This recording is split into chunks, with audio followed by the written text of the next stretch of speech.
Salut! Aujourd'hui, on va aller visiter le petit tunnel des fruitiers. Alors là, ça va être pareil.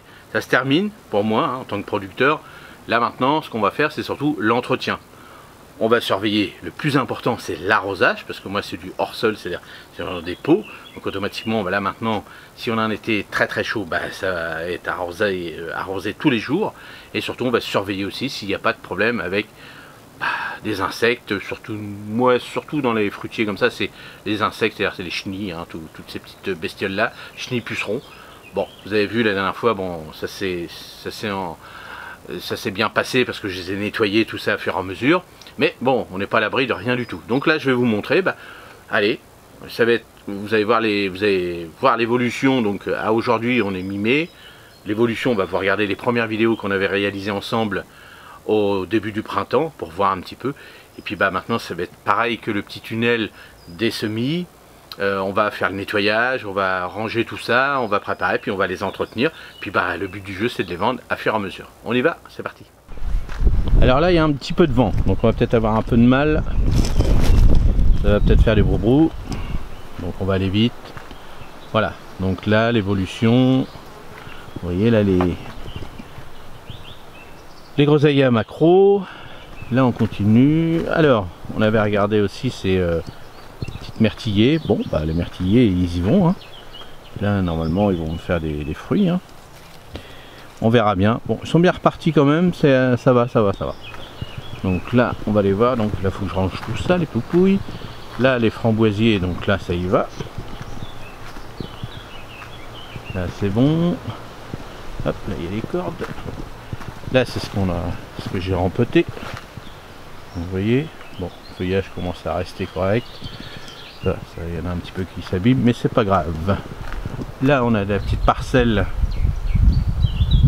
des arbres à thé, les Camellia sinensis pour faire du thé. Donc là on va les retailler, aussi. Tout ça, tout ce qu'il y a sur les tables là, c'est mes porte-greffes de mes fruitiers. Donc cette année j'ai pas eu le temps de faire de la greffe, donc puis on fera ça l'année prochaine. Là ici framboisier jaune, et puis là les petites boutures de cassis qu'on avait réussi. C'était une des seules pour l'instant, une seule bouture qu'on a réussi. Et puis là tous les cassis là, et puis là les groseilliers. Donc tous les groseilliers, vous voyez là maintenant, à fur et à mesure. Donc là je vais surveiller si je vois encore des petites chenilles, vous voyez comme là.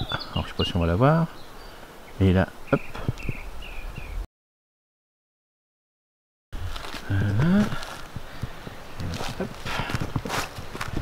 Et voilà on écrase. Vous voyez, c'est ça, faut que je surveille. Bon là je pense qu'ils vont être bouffés de plus en plus parce que là il y a les nichés des oiseaux. Donc je compte sur eux, parce que vraiment là il y en a beaucoup. Je regarde aussi en même temps que vous. Vous voyez, moi là ici il y a des haies tout autour. Donc c'est vrai que là s'ils sentent qu'il y a des petites chenilles, ils vont venir les manger. Voilà le petit tour. Vous voyez, c'est rapide, c'est pour vous montrer l'évolution. Là on va avoir des fruits. Alors si je peux les vendre avec des fruits à mes clients, c'est encore mieux. C'est très très bien comme ça, mais je sais que mes oiseaux, ils vont être là en manger pas mal. Donc peut-être que je mettrai un filet dessus pour en garder un petit peu avec des fruits, pour le proposer à la vente, c'est quand même plus sympa. Et puis voilà l'évolution, là, un petit tour rapide. Alors dites-moi vous, où vous en êtes, si vous avez fait des boutures. Vous avez vu la vidéo que je vous ai montré sur les boutures catastrophes, ils sont là, ça va pas bouger, c'est pareil, c'est encore pire. Donc tant pis pour cette année.